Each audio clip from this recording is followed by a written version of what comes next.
Hi guys, let's talk hips and how to hinge them properly. And today's exercise is brought to you by Swiffer. No, I'm not sponsored by them, but it makes a great little apparatus when your PVC pipe is at work. So the hip hinge is a move that's super effective for helping you stretch your whole posterior chain, the back side of your body, but also to help you build some stability for that low back, because how many times are you bending over, you're bending down, and you're just like kind of, curving over, like reaching down, not really thinking of it, right? So you're just reaching and bending, and all of a sudden you're like, I don't know, brushing your teeth one day and your low back is bothering you a little bit. And you go and stand up and you feel pain radiate all the way down the left side of your leg to the point where you cannot even put any weight on there. You drop down on your hands and knees and you have to crawl into your bed to get some relief. Not that this happened to me 2 years ago, right around this time. No, not at all. Yeah, it totally did. I was brushing my teeth. I was kind of feeling my back like, oh, I should probably roll it out. I should probably work on it a little bit. And when I went to stand up, I like pinched something and I was a mess for about a week, and I was going to physical therapy for something else. And I went in the next day and I had to push myself up out of the chair because I did not have enough strength in my like back and lower body to push like with my feet.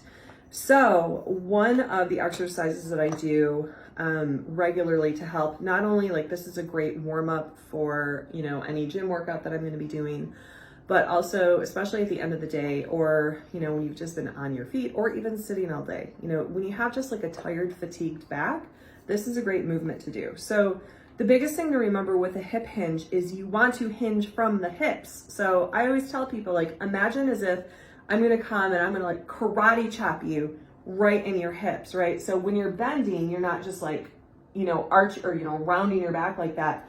You're intentionally like sending your butt back, keeping that back straight, and then coming back up. So I really like to use, again, like a pole, PVC pipe, broom, mop, whatever.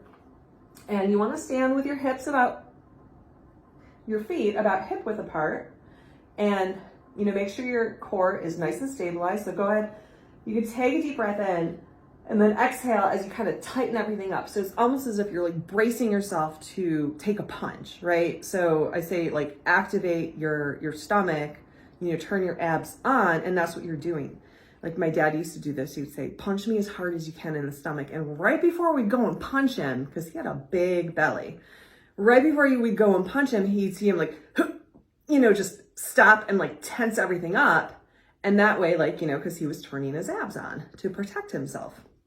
I mean, we still punched him anyway, because why not, right? So again, you're going to take a deep breath in. On the exhale, you're going to make sure like everything is kind of set, locked in, and then nice and slow, you're going to just hinge. So you're going to be sending your butt back, again, keeping that back nice and straight. And you're only going to go until you feel like that pull in your hamstrings. And then nice and slow, you're going to come back up. So you're thinking of driving your weight through your heels as you push back, and then you're using your hips and your feet and your glutes to bring your body back up.